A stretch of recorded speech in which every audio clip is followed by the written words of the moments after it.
এবার বুঝো কবিগণ সবই কিছু ছেড়ে ভগবান যখন ডাক দিয়েছে সবই কিছু ছেড়ে দিয়ে তারা আমার গোবিন্দের কাছে যাচ্ছে।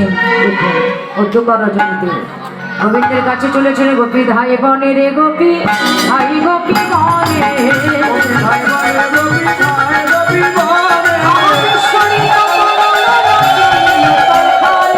কিশোরী তো তুমি লোকই খাবে গোপী ধাই বনে রে গোপী ধাই গোপী বনে গোপী ধাই বনে রে গোপী ধাই গোপী বনে গোপীগণ বনে গেলেন।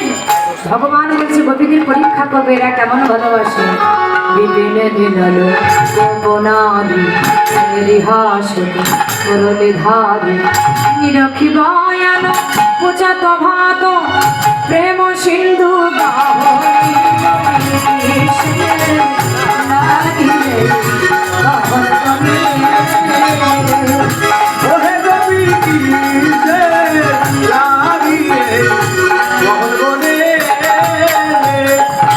যাহো যাহো যাহো গোপী